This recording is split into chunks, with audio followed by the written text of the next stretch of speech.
Dear spectators, we would like to welcome you to the online event series Femmes4Music, in which we dedicate ourselves to female music makers exclusively. Within the framework of this format, we will introduce you in separate episodes to a total of 4 internationally renowned female composers who are either rather little known in Germany or are only known in specialist circles. In today's episode, we will talk to the award-winning US composer Ellen Taaffe Zwilich, who was recently selected by Gramophone Magazine as one of the 10 composers you absolutely have to hear. We are delighted that she was able to take the time to be our interview guest. Dear Ellen, it's an honor and a privilege for us to have you here for our Zoom talk. My pleasure. So then let's begin with the very first question.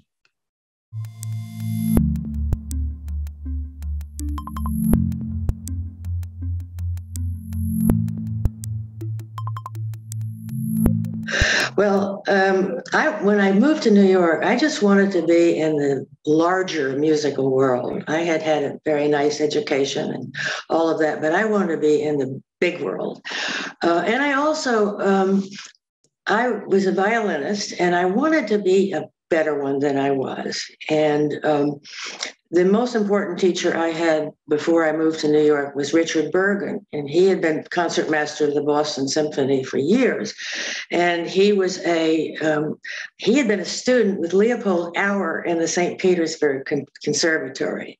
And he was a wonderfully nice, gentle man. And for him, music was all about the meaning and the expression and all of that, not so much about techniques. So I thought I should go to somebody like Ivan Galamian, who was really mostly known for his technical prowess. And, because I got to the point I was either going to get better at it, or I said I was going to break my violin over my knee.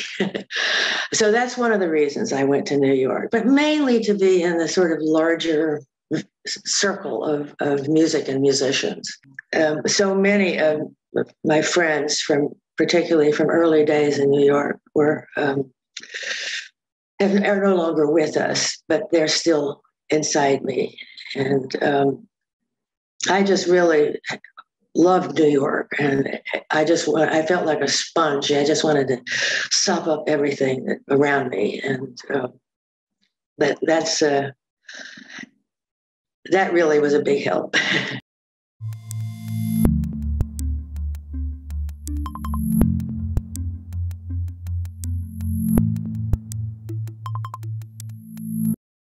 Oh, it's definitely the big, big part of my composing. And I think of the musical instruments are like creatures.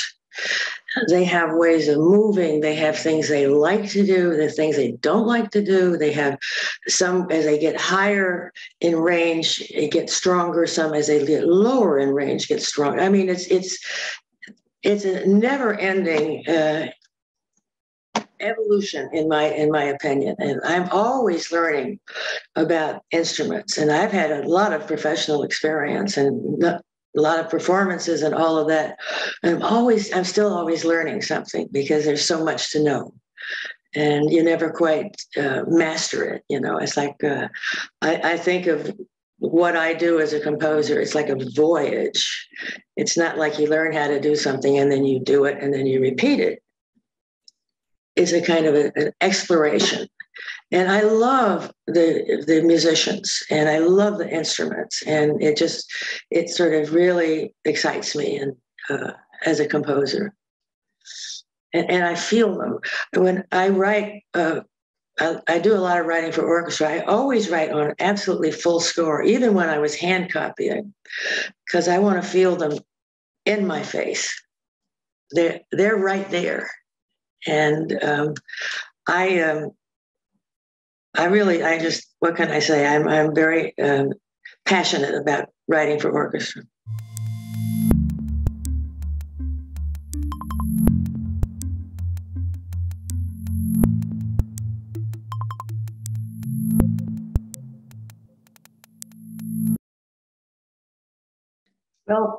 I'm my first audience. And as I'm writing, I'm hearing it imagining it, hearing it coming back to me. So I'm the first audience. The second audience is my performers. And that's in a way the most important audience. And then the third audience is the actual people in the concert hall. And an interesting thing about my experience ushering at Carnegie Hall is that you hear things from people in the audience as they're leaving or coming in or something that reminds you that there's always a relatively limited number of people who are there with open ears and open hearts, and people are sometimes there because they want to be seen or they've been brought by somebody. And what I say to young composers, I say, in every audience, there's one person there whose life is going to change because of that concert.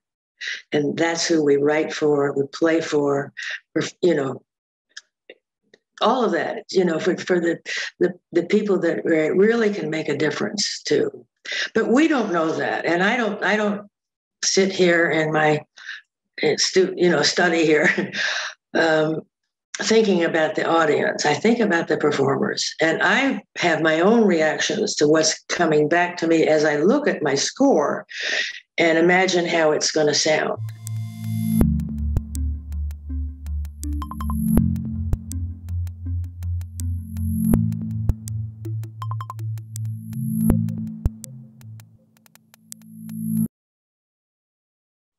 You know, when I was kind of coming of age, there was a lot of talk about you could do this, you couldn't do that. You know, there were certain styles of things you could do and others that were, you know, forbidden. But I don't think like that. I just don't. I just think about the piece that I'm working on right now. And I don't like to analyze in a way my style. I don't think of that. I think I don't know how to put this exactly, but I make a lot of plans before I start a piece. But once I start a piece, if the piece wants to go somewhere else, I go with that. I throw away the plan. And I'm always looking for what I call a kind of like a DNA that can grow in ways that you might not even expect. Again, the example I use is the acorn. Now, who would look at that acorn and say, this is going to be a giant oak tree? But all the information that you need to create that giant oak tree is in that acorn. And I think music is very similar. And I'm always looking for the kind of concept and idea and musical, you know, thought that can evolve in even unexpected ways. In fact, what I do a lot of sketches, let's say, and then the piece kind of takes over. Well, you see that in Beethoven, for instance, you know, the wonderful sketches for Opus 18, number 1. They're kind of awkward, this one, and then another one, a little bit awkward, and a little bit awkward, and then all of a sudden, da-da-da-pa-pum, dee-da-da-dum, dee-da-pa-dee-da-da-da-dee-ba-da-da. Like he fell out of bed and wrote that. No, he didn't. He worked his way into it, and somehow or other that took over. And that to me is a kind of a model. I mean, I think so much of the wonderful art is like that.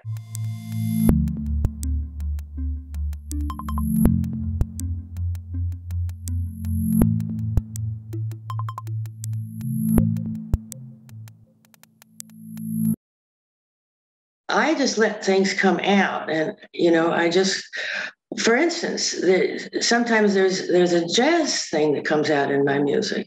Well, when I was in college, I played jazz trumpet as well as, you know, concert trumpet. Played bebop, you know, and big band and all of this sort of thing. And I never say, I'm going to do something jazz in this movement. No, but sometimes it just comes out of the, as I say, the DNA of the movement. And if things that I do sometimes sound a little neoclassical or neo-romantic, I don't even think about it. I don't care. I think it's always helpful to deal with the piece let's say the audience is listening to. Not that it's an example of this or an example of that, or uses this technique or uses that technique or whatever. Just, where does it go next? Just open the ears and follow it. And I do that as a composer.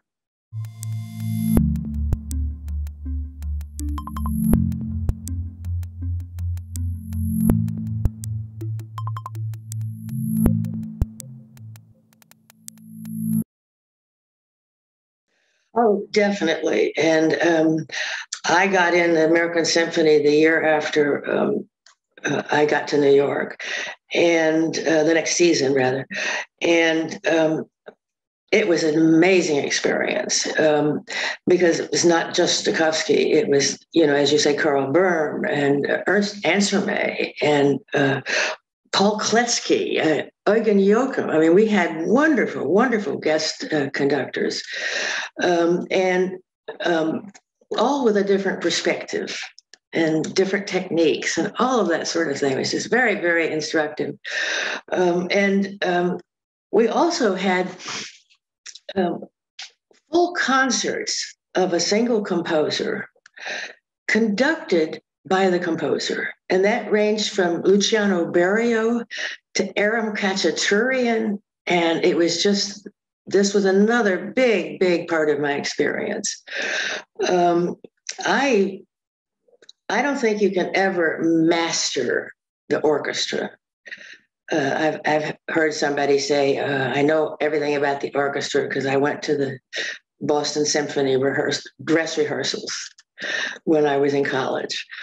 No, dress rehearsal is a concert. You want to be at the first rehearsal to understand what's going on. And maybe if it's like when I was at Juilliard, I was working professionally and had been for many years. I had written for orchestra and all this kind of thing. I would go, the Juilliard Orchestra met just before the time of our Composers Forum. And I was the only composer that went to those rehearsals because I wanted to know, particularly the early rehearsals. Here you've got these talented kids all over the stage, but maybe the first rehearsal of Strauss Ein Heldenleben sounds like, they probably can't play this. But by the time that it gets in their bones, they can knock it off, There's just always so much to learn about the orchestra, and instruments are changing.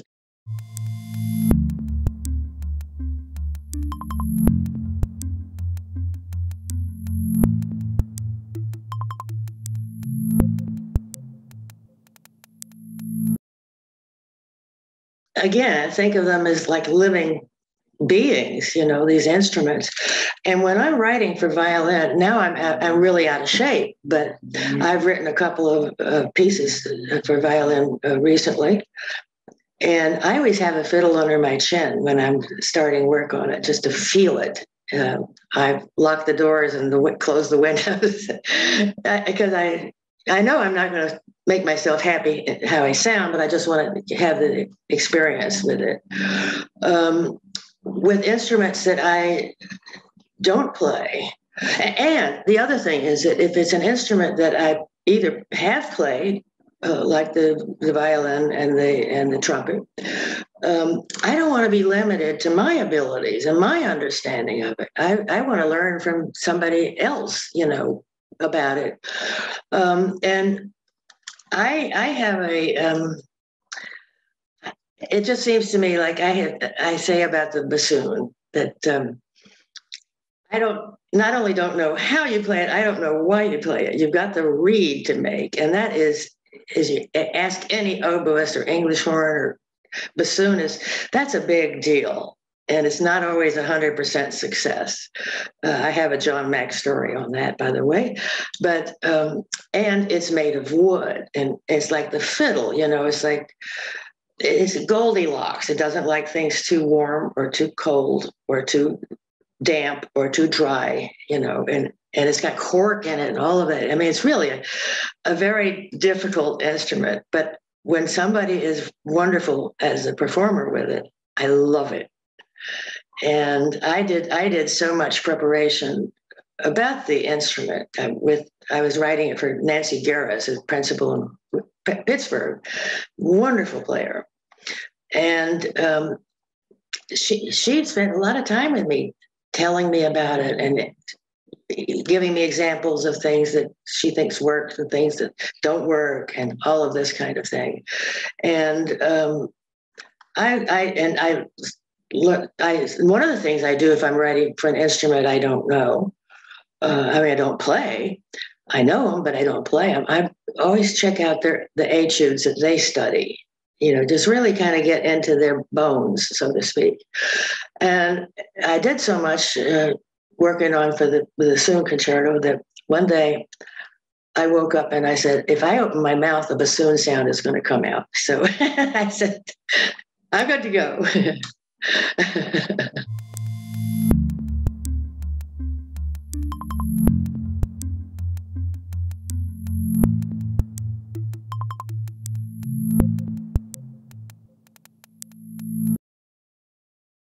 No, I don't think that way. And as a matter of fact, when I wrote what became my first symphony, I had a Guggenheim Fellowship, and I was at the MacDowell Colony. And I sat there right after I got there, and I said, well, here I am. I've got a Guggenheim Fellowship. It's going to support me for 2 years. I'm at the MacDowell Colony where they bring me lunch, you know, and have this wonderful opportunity to write all the time. I said, now's the time to do something really stupid. So I started a piece for orchestra, having no thought that it was ever going to get performed. And when I did an awful lot of work on it, when I was at the MacDowell Colony, but then I had to go to something else where I had a commission for a chamber piece. And then just a few months before the first performance, I was approached by the American Composers Orchestra somebody had a commission and they weren't going to be able to fulfill it. Could I give them a piece in this couple of months? And I jumped up and down and said yes. And when I got through with it, I kind of thought it was a symphony, but I didn't want to deal with the issue in those days, you know, like whatever. And I remember the person who was in charge of the program notes, Nancy Shearer. She worked for Stokowski when I was in the American Symphony. And Nancy called me and she said, we need a title. We're going to press tomorrow. And I said, well, I haven't really decided what I'm going to call it. And she said, we need a title. We're going to press tomorrow. Ellen, you're a friend. You got to give it to me. Okay. So I said, well, it's in 3 movements and it's for orchestra. So call it 3 movements for orchestra, which they did. And that was how it was on the first program. And Gunther Schuller was the conductor. And he was very nice to work with, but really wonderful. And he said to me at one point, you know, this is really a symphony. You should call it a symphony. And I said, well, I just didn't want to deal with the issue when the program was going to press or something like that. So he said, but it's a symphony, so call it symphony. In other words, I wasn't thinking I'm going to write a symphony and it's going to be like this, that, and the other thing. I just wrote this piece, and I actually agreed with Gunther. It really is a symphony. And okay, so there it is, number 1. Number 2 is my cello symphony. And it was written for San Francisco, and they had this fantastic cello section. And I thought, you know, there's so many parts of the musical world where the cello is like on the bottom of a layer cake. And I love the cello. It's not a bass instrument. It's every aspect of the human voice, all the way through. And I thought they don't really get enough chance to be who they are. So I wrote a piece that featured the cello section. They even have a big cadenza. And as for the audience, the big pleasure for me is that the whole cello section got a big ovation at the end of the concert, like they were the soloists, and it's really wonderful. And you know, they move in different ways. You know, like my third symphony was for the Philharmonic, and they have this terrific viola section. And again, the viola kind of gets lost between the little in the layer cake. So my third symphony kind of features the viola. And my fourth symphony has a large chorus and children's chorus, and is dedicated to gardens at Michigan State University. And the fifth symphony is like a concerto for orchestra. And it's just like everything to me is a unique project. I don't like saying, okay, this is a symphony, so it's going to be like this and like that. Not to me. Not to me.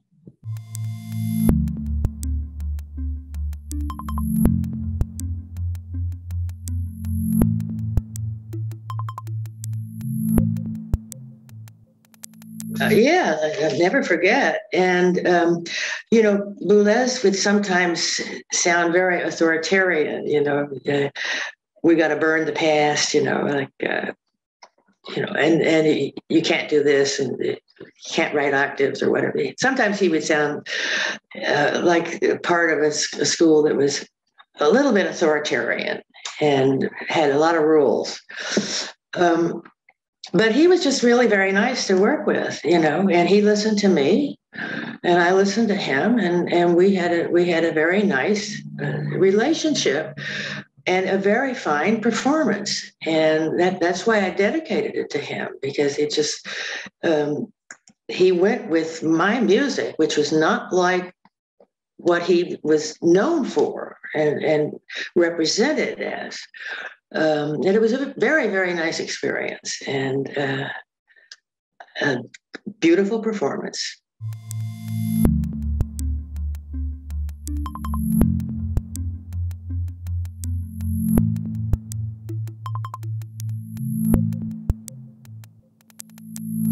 Well, my major teacher was Roger Sessions, and he was just a wonderful teacher who he kind of backed off and let you be. And people say to me, what did you get from Roger Sessions? And my answer is, I can't tell you, but while I was with him, I found my own voice as a composer. And I can't think of a better accolade for a teacher to enable the person they're mentoring become who they are. So my main experience was with Roger, and it was wonderful. I also worked for a short time with Elliott Carter. And in those days, the Juilliard composition faculty was very open. And it ranged from Milton Babbitt to David Diamond, and it was really quite an amazing bunch of people, and everybody came in. Most of them were from out of town. I stretched my doctorate over a few years because I was still playing the violin professionally, and I had a full-time teaching job in a small college on the East Side. I had a wonderful class with Gustav Reese, and I wrote a paper on Salome, Strauss' Salome, while I was in that class. And he was really wonderful about, I think I got to be a better writer of words because of his class. Because he was interested in communication. And, here's this guy who wrote music in the Renaissance and all of that, but he was like right there in the room and wanting to communicate and wanting to help you communicate in words. That was a wonderful class. And like I say, I was able to have so many performances that was really, really very, very nice.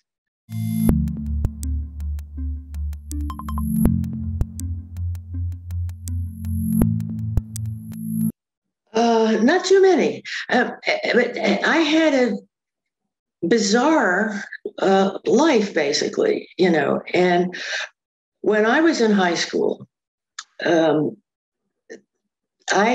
was in a Florida public high school. We had a wonderful music program. We had 3 teachers, band, orchestra, and chorus. We had a separate chorus rehearsal room. We had a big instrumental rehearsal room that opened into an amphitheater. We had an excellent first band. We had a mediocre second band. We had an orchestra that I always said we could saw our way through a Mozart symphony. And we had behind the screen auditions. And the reason was the band director was the guy sort of in charge of the music program. And he didn't want seniors to get complacent. So when you got in the band or the orchestra, you got the last chair in your section, but you could challenge your way up, you know, like 2 or 3 people ahead of you, and have a behind the screen competitive audition. This was years before they did this in professional orchestras. So if I got to be the concertmaster of the orchestra, they might have called me concert mistress. I got it because I won the audition behind the screen. Same thing with the trumpet. If I got to be one of the first trumpets in the band, it's because I won the auditions on the way up. And the fact that this school had practice rooms upstairs and owned instruments, particularly the ones that people wouldn't necessarily have at home, like the contrabass, it was like an amazing experience. And the fact that I was a female didn't have anything to do with it. And when I was first in New York, I remember seeing a video of Stokey conducting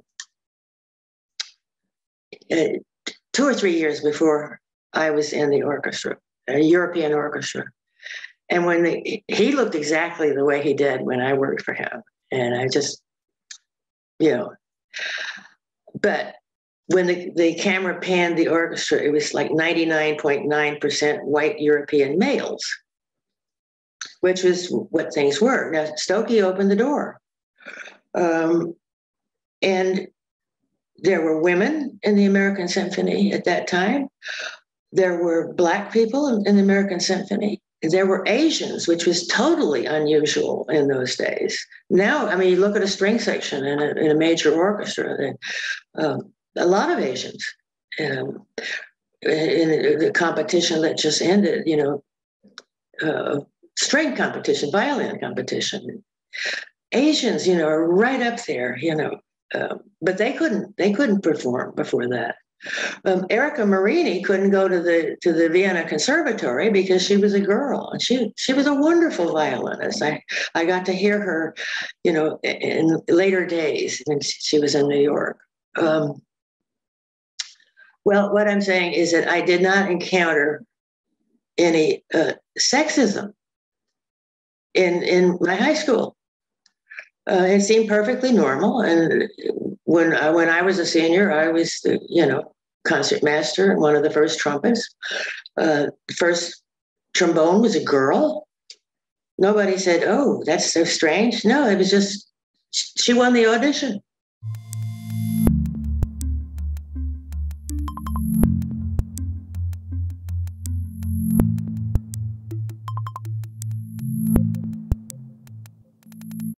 I had several commissions, you know, and I started a series called Making Music that featured a living composer of very, very different types.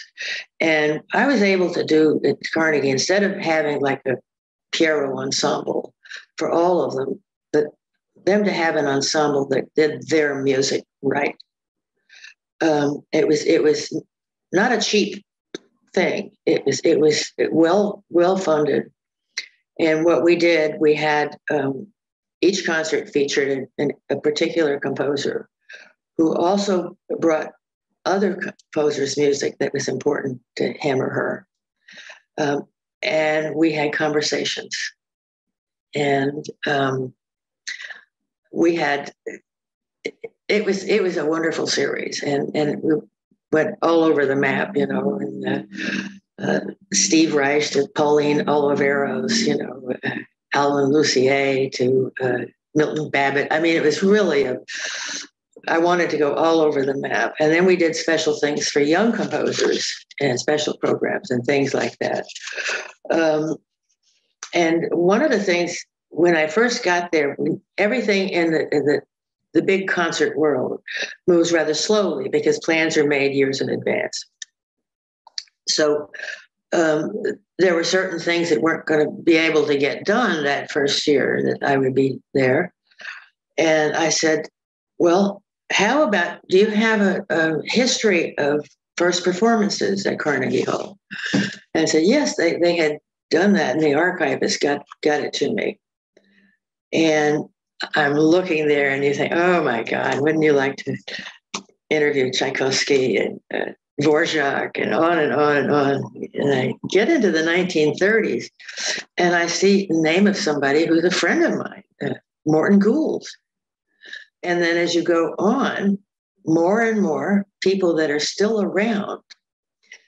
And so I went back to them. I said, Yale had started this thing with composer interviews, you know, to bring actual music to a lot of people.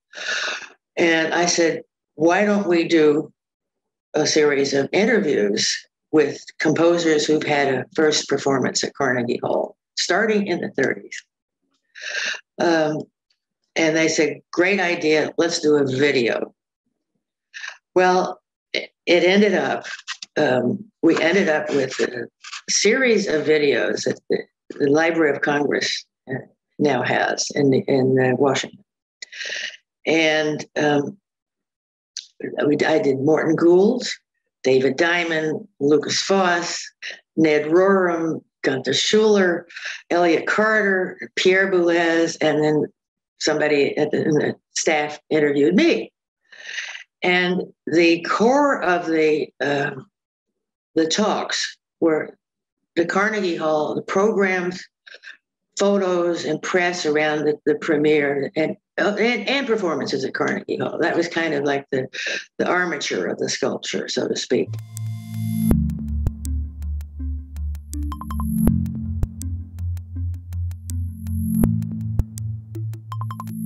Well, it's fascinating, and one of the things I said at the beginning of it, and my cello concerto was done in the spring of 2020, in March.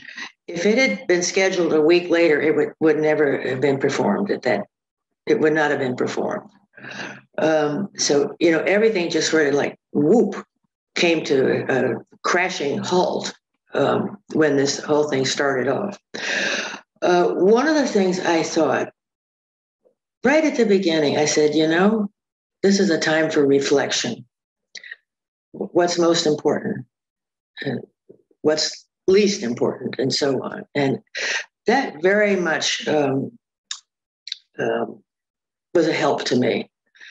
And during the pandemic, I actually wrote quite a few things. And I wrote a piece called Opening. It was for 35 brass players. It was for the opening of the Van Cliburn Concert Hall, New Hall in Texas Christian University. And I knew Van in the last few years of his life and really liked him. He was a wonderful man. And I was happy to accept that commission. And they asked me if I would write for every last brass player in the school. And I thought that was a great idea. So I said, yes. And can you imagine writing a piece for 35 brass players at the beginning of the pandemic? And of course, that first performance was totally canceled.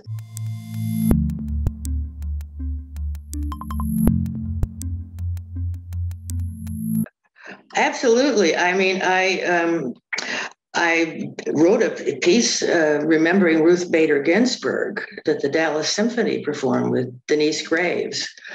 I wrote that during the pandemic, and when it was performed, there were already the audience was socially distanced, and you had to pass the COVID test to get on the stage and all of that sort of thing. So that was towards the end of the pandemic. I saw this story about this young man named Elijah McClain, a young Black kid who was coming home from the store, and somebody had called the police and said saw a suspicious character walking, and he was arrested for no reason. And in the course of when he was confined and so on and so forth, he ended up dying. And when I saw a picture of him, he called himself a self-taught violinist. When I saw a picture of him playing his violin for kittens in a shelter, I sat down and wrote a piece for him in a little violin music in memory of Elijah McClain. It's this little solo violin piece. Kelly Hull Tompkins has a beautiful performance of it on YouTube, I think. But so that just poured out of me, and I didn't stop it. I decided to look at some of my concertos and see if I could do something that'd be helpful to the soloist. So for my cello concerto, that's the first one I did. My brand new cello concerto, I wrote a piece for cello and chamber ensemble quintet. I did the bassoon concerto for, solo bassoon and chamber ensemble. I did one of my little piano concertos called Shadows. I did that for piano and chamber ensemble. And I did my clarinet concerto for clarinet and chamber ensemble. And I thought, this would be a help to these performers to be able to, how many times does a bassoonist get to play a concerto in an orchestra? But maybe on a chamber concert, So I did things like that. I wrote a concerto for alto sax and wind ensemble that still has not been premiered. And right now I'm working on a concerto for two pianos and orchestra that'll be done in 23. The other recording that's underway, it's not been released, but the concert that the Boston Modern Orchestra Project did, in the first concert in Boston's Jordan Hall at the end of the pandemic, the first concert that had been held there in a couple of years. And they did my Fifth Symphony, and they did Concerto Elegea for flute and orchestra, and they did Commedia dell'arte for violin and string orchestra, and they did Upbeat. And that will be out sometime next season.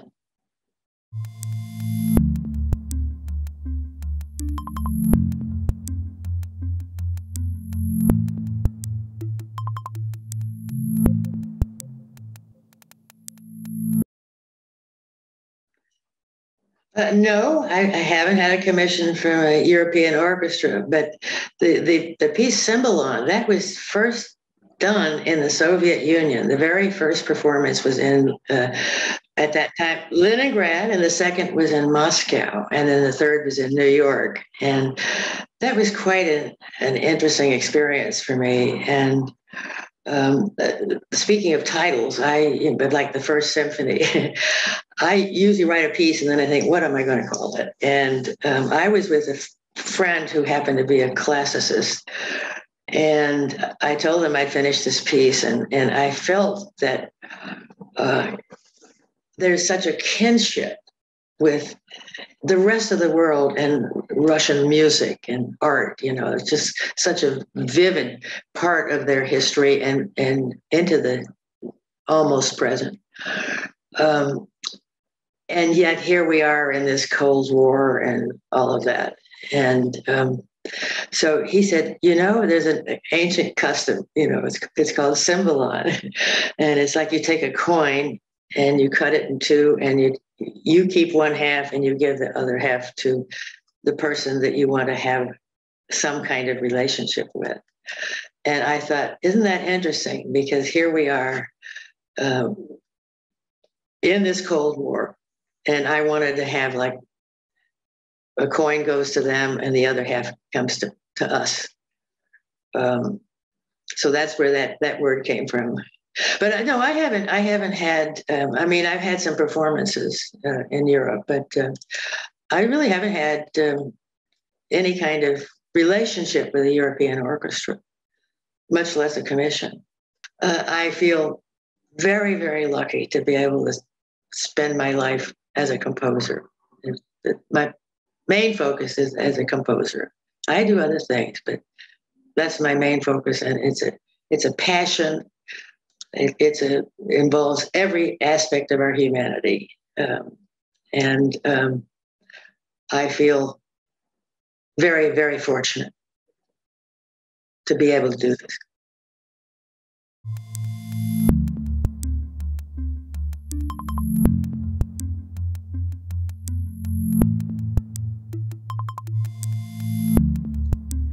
Thank you.